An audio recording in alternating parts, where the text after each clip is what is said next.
doorway, a manual to self.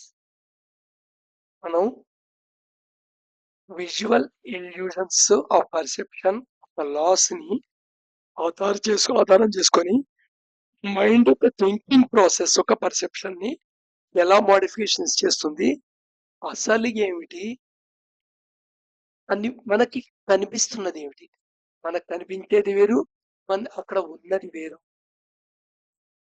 అందుకని అర్థం చేసుకోవటం డిఫరెంట్ అయిపోతుంది. ఎందుకంటే నువ్వు పర్సీవ్ చేసిన దాన్ని బట్టి నువ్వు అర్థం చేసుకోవడానికి ప్రయత్నం చేస్తావు. నెక్స్ట్ అర్థం చేసుకోవడం అనేది చాలా బ్రాడ్ థింగ్ అనమాట. ఇది ఎవరికి వాళ్ళు చేసుకోవాల్సిందే కానీ ఒకళ్ళు చేయగలిగేది కాదు. మనం లాస్, క్యాస్టల్ లాస్ తెలుసుకుంటున్నాం, లా ఆఫ్ సిమిలారిటీ చూసాం, లా ఆఫ్ ఫ్రాగ్రెన్స్ చూసాం, లా ఆఫ్ ప్రాక్సిమిటీ చూసాం. నెక్స్ట్ లాలోకి వెళ్దాం. లా of continuity. Law of continuity అంటే యాక్చువల్గా అక్కడ గ్యాప్స్ ఉన్నప్పటికీ గ్యాప్స్ ను ఫిల్అప్ చేసేసి అది మొత్తాన్ని ఒక ఆబ్జెక్ట్ కింద పర్సీవ్ చేస్తాం. మొత్తాన్ని కలిపి ఆబ్జెక్ట్ కింద పర్సీవ్ చేస్తున్నాం. ఇక్కడ చూడండి చుక్కలు ఉన్నాయి కదా, మెలికల్ తిరిగి ఉంది కదా. ఇది చూడంగానే నాకు పర్సెప్షన్ ఏదో పోసల్ దండ వచ్చింది, ఇంకోమైనా గుర్తు రావచ్చు, ఇంకో కట్ల భావం కనవచ్చు. సో ఎనీవే ఈ లా ఆఫ్ కంటిన్యూటీ అక్కడ కంటిన్యూగా లేవు, విడివిడిగా డాట్స్ ఉన్నాయి. కానీ నువ్వు డాట్స్ ని అవి ఒక పద్ధతిలో పెట్టబడి ఉన్నాయి కాబట్టి మధ్య గ్యాప్స్ ని నువ్వు ఫిలప్ చేసేస్తున్నావు. అది అలా ఉంది కాబట్టి నేను అనుకుంది కరెక్ట్, అలా ఉంది కాబట్టి నువ్వు ఇలా అనుకున్నావు అనే విషయం కరెక్ట్, అంతేగాని నువ్వు అనుకున్న విషయం కరెక్ట్. సో లా ఆఫ్ కంటిన్యూటీలో నువ్వు గ్యాప్స్ ఫిలప్ చేసేసి దాన్ని ఆబ్జెక్ట్ గా చూస్తావు అనమాట. ఇది ఇన్ఫర్మేషన్ లో ఉండే ఎక్కడైతే లాగ్నెస్ ఉంటుందో అంటే నిజంగా మనకు ఒక థింగ్ గురించి లేదా ఒక సిచ్యువేషన్ గురించి కంప్లీట్ ఇన్ఫర్మేషన్ ఉండదు, కానీ కొంత ఇన్ఫర్మేషన్ అయితే ఉంటుంది. కొంత ఇన్ఫర్మేషన్ నువ్వు చెబుతూ విన్నది ఉండొచ్చు, కొంత ఇన్ఫర్మేషన్ చూసింది అయ్యొచ్చు, అలాగే మిగతా సెన్సెస్ ద్వారా గ్రహించబడింది అయ్యొచ్చు. కానీ కొంత ఇన్ఫర్మేషన్ లోపలికి వెళ్ళింది అని అనుకో. దాన్ని అర్థం చేసుకోవడానికి నువ్వు వాడే బ్యాక్గ్రౌండ్ ఏంటి, ఇంతకుముందు నీ మెమరీలో ఉన్న ఇన్ఫర్మేషన్ బట్టి ఏదైతే నోన్ ఉందో ఆ నోన్ బట్టి నువ్వు ఫామ్ చేసుకున్న ఒక ఫ్రేమ్వర్క్. ఆ ఫ్రేమ్వర్క్ వచ్చిన ఇటుకలు, సిమెంట్, ఇసక, ఇనుము, కిటికీలు, తలుపులు, వుడ్, ఇదంతా ఏంటి, అవే ఒపీనియన్లు, ఎజంప్షన్లు, ఐడియాలు, బిలీఫ్స్, ఫైట్స్, ఎక్స్పెక్టేషన్స్. ఇవి వీటితో ఒక ఫ్రేమ్వర్క్ ఫామ్ చేస్తావు. ఆ ఫ్రేమ్వర్కే బ్యాక్గ్రౌండ్ అనమాట. ఈ ప్రాసెస్ ఫ్రేమ్వర్క్ ఎలా ఫామ్ అవుతుంది అనేది డిసైడ్ చేసే ప్లాన్ ఉంది కదా. వస్తువు తయారు చేయాలంటే ఒక ప్లానింగ్ ఉంటుంది కదా, ప్లానింగ్ డిసైడ్ చేసేది ఎవరు, వాసన. సో రైట్, ఇక్కడ ఎప్పుడైతే గ్యాప్స్ ఉన్నాయో ఆ గ్యాప్స్ ఒక పద్ధతిలో నీకు దీని తర్వాత ఇది జరిగింది, ఈ తర్వాత ఇలా అయింది, ఈ తర్వాత ఇలా అయింది, ఈ తర్వాత ఇలా అయింది అనేది ఎప్పుడైతే చూసావో వెంటనే నువ్వు ఆటోమేటిక్గా దానికి ఒక రూపం ఇస్తావు.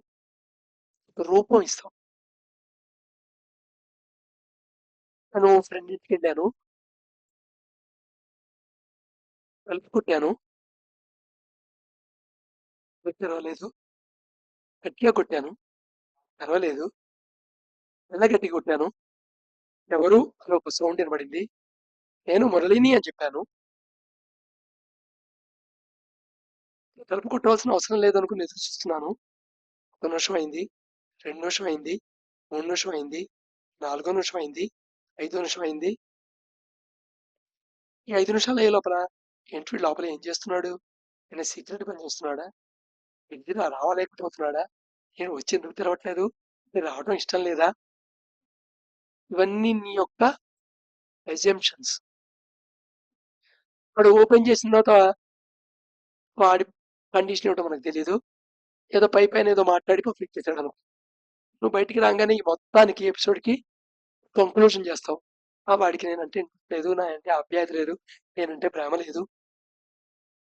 సో ఈ కంక్లూజన్ అనేది నువ్వు చేసింది. కంక్లూజన్ ఏమిటి? నీకు కనబడి నువ్వు పర్సీవ్ చేస్తున్న ఆబ్జెక్ట్, నువ్వు పర్సీవ్ చేస్తున్న ఆబ్జెక్ట్ అది. ఈ పాయింట్ చాలా ఇంపార్టెంట్. నేను ఇప్పుడు దీన్ని ముసల్దండగా పర్సీవ్ చేస్తున్నా, ఇంకోటి దీన్ని చూసి కట్లపాము కింద పర్సీవ్ చేస్తున్నాడు. అందుకని ఇవి ఈ పద్ధతులు అమరున్నాయి కాబట్టి, ఖాళీల్లో నీ వచ్చినట్లు నింపేసుకుంటావు అనమాట. నీ ఎజంప్షన్స్, నీ ఒపీనియన్స్. ఈ నీ ఒపీనియన్స్, ఎజంప్షన్స్ కి ఆ లాజిక్ ఉందండి. అంతకుముందు వాడు ఇలా చేశాడు, అంతకుముందు నా బాంబే తలపేశాడు, అంతకుముందు వాళ్ళ ఇంటికి వెళ్తే నా టీ కూడా ఆఫర్ చేయలేదు, అంతకుముందు మాట్లాడుతున్నాడు భావంగా మాట్లాడాడు, అంతకుముందు దెబ్బలాడాడు. ఇదంతా ఏంటి? మళ్ళీ అదొక ఈవెంట్. అప్పుడు కూడా నువ్వు లా ఆఫ్ కంటిన్యూటీ పరంగానే ఒక ఫామ్ చేసుకుని ఉంటావు. సో ఇలా ఇల్యూజన్ మీద ఇల్యూజన్, ఇలాగే ఇల్యూజన్ మిక్స్ అయిపోయి నీ పర్సెప్షన్ నిజంగా ఏది నువ్వు తెలుసుకుంటుంది, నీకు అర్థమవుతుంది ఏంటి? ఇలాంటి పరిస్థితుల్లో నువ్వు సెల్ఫ్ని ఎలా అర్థం చేసుకుంటావు? నీలో ఉన్న డివైన్ ఫ్రాగ్మెంట్, నీలో ఉన్న ఆత్మని నువ్వు ఎలాగా కాంప్రమైజ్ చేయగలవు? నీలో నీ కోసం, నీలో నీ గురించి ప్రయాణం చేస్తుంటే, నీ గురించి నువ్వు తెలుసుకోవడానికి ప్రయత్నం చేస్తుంటే నువ్వు భగవంతుని తెలుసుకుంటావు. భగవంతుని తెలుసుకోవడానికి ప్రయత్నం చేస్తున్నా ఫైనల్గా నిన్ను నువ్వు తెలుసుకోవడం జరుగుతుంది. సరే, లా ఆఫ్ క్లోజర్ నెక్స్ట్. ఇది లా ఆఫ్ క్లోజర్ అంటే ఏంటంటే అక్కడ యాక్చువల్గా ఉండదు, కానీ నువ్వు కన్స్ట్రక్ట్ చేస్తావు. సేమ్ ఓ రకంగా చెప్పంటే లా ఆఫ్ కంటిన్యూటీ లాంటిదే కూడా, కానీ ఇంకొంచెం క్లారిటీగా ఇక్కడ ఆబ్జెక్ట్ ఉంది అన్నట్టుగా ఉంటుంది. ఇంతకుముందు ఏంటంటే నువ్వు స్టోరీ ఫ్రేమ్ చేసుకున్నావు, ఇక్కడ స్టోరీ ఆల్మోస్ట్ ఆల్ రియాలిటీగా కనబడుతుంటుంది. ఈ రెండుకి చిన్న తేడా. Law of closure, law of continuity ఒక రకంగా ఉంటుంది, బట్ కానీ లా ఆఫ్ క్లోజర్ లో నువ్వు చేసావనే విషయం కూడా నీకు తెలియదు. లా ఆఫ్ కంటిన్యూటీలో కనీసం గుర్తుపెట్టే అవకాశం ఉంటుంది, లా ఆఫ్ క్లోజర్ లో గుర్తుపెట్టే అవకాశం ఉంటుంది. నీ దృష్టిలో అది పూర్తి సత్యం. ఇక్కడ ఈ బొమ్మ చూడంగానే ఒక ట్రయాంగిల్ ఉంది, దాని మీద తెల్ల ట్రయాంగిల్ ఉంది, ఇన్వర్ట్ చేసి ఉంది. ఆ ఇన్వర్ట్ చేసిన ట్రయాంగిల్ కింద 3 సర్కిల్స్ ఉన్నాయి అని ఆ బొమ్మలో కనబడుతుంటున్నాయి. నిజానికి సెక్టర్ల కింద 3 కట్ చేసిన సర్కిల్స్, బ్లాక్ సర్కిల్స్, పూర్తిగా భుజాలు డ్రా చేయని ట్రయాంగిల్ ఉన్నాయి. అనుకుంటే అలా అనిపిస్తుంది, మళ్ళా వచ్చేసి కాదు, మొదట నువ్వు అనుకున్నదే అనిపిస్తుంది. ఇది తేడా. లా ఆఫ్ కంటిన్యూటీలో నీకు రెండు ఆసిలేట్ అవుతుంది, కొంచెం తెలుస్తుంటుంది. ఇది వాస్తవం, ఇది నేను అనుకున్న స్టోరీ, ఇది వాస్తవం, ఇది నేను అనుకున్న స్టోరీ అని కనబడుతుంది. ఇక్కడ వచ్చేప్పటికి లా ఆఫ్ క్లోజర్ లో ఆల్మోస్ట్ ఆల్ నీవు క్లోజ్ చేసేసావు అనమాట నువ్వు ఈ ఆసిలేషన్ ని. ఇదే నేను ఏదైతే ఆబ్జెక్ట్ పర్సీవ్ చేస్తున్నానో అదే అనే కంక్లూజన్ లో ఉంటాం. Next, law of common region. ఇది లా ఆఫ్ ప్రాక్సిమిటీకి కొంచెం వ్యతిరేకంగా అనిపిస్తుంది. సపోజ్ ఇక్కడ ఒక సర్కిల్ ఉంది, దాంట్లో 2 డాట్స్ ఉన్నాయి, మళ్ళా ఇంకో సర్కిల్ ఉంది, దాంట్లో 2 డాట్స్ ఉన్నాయి. నిజానికి ఈ సర్కిల్లో ఒక డాట్, ఆ సర్కిల్లో ఒక డాట్ బాగా సన్నిహితంగా ఉన్నాయి, మిగతా 2 డాట్స్ చాలా దూరంగా ఉన్నాయి. అయినప్పటికీ ఒక సర్కిల్లో ఉన్న 2 డాట్స్ ఒక గ్రూప్ కి సంబంధించినట్టుగాను, రెండో సర్కిల్లో ఉన్న 2 డాట్స్ ఒక గ్రూప్ కి సంబంధించినట్టు అనిపిస్తుంటుంది. లా ఆఫ్ ప్రాక్సిమిటీ పరంగా దగ్గరగా ఉన్న 2 డాట్స్ ఒక గ్రూప్ కి చెందలేదు అనే ఫీలింగ్ వస్తుంది. దీన్ని లా ఆఫ్ కామన్ రీజియన్ అంటాం.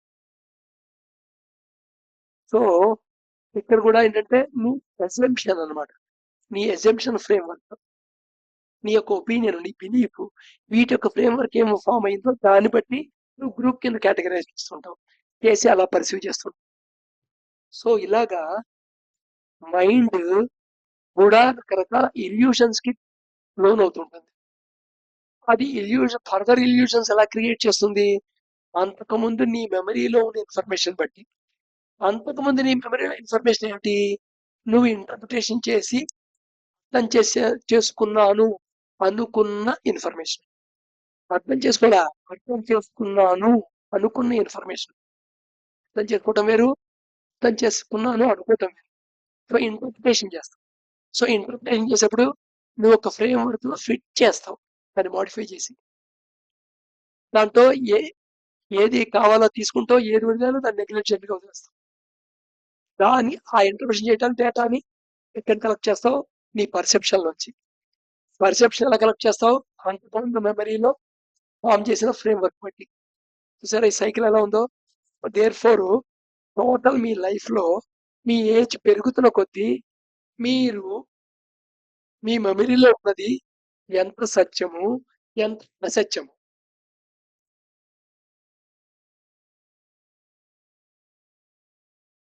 నాట్ ఈవెన్ 1% కూడా మీ లోపల ట్రూత్ ఉండదు. 1% కూడా ట్రూత్ ఉండదు. ఏం ట్రూత్ ఉంటుంది అంటే లాంగ్వేజ్ పరంగా ఇది ఇది పెన్ను, ఇది కొండ, ఇది మొక్క, ఇది కుక్క అనే ఆబ్జెక్టివ్ గా లాంగ్వేజ్ రిలేటెడ్ మాత్రమే ట్రూత్ ఉంటుంది. ఇప్పుడు అందరికీ ట్రూత్ అదే ఉంటుంది కాబట్టి అందరూ అదే ఫాలో అవుతుంటారు. లాంగ్వేజ్ అది ఫాలో అవుతా కావాలి కాబట్టి.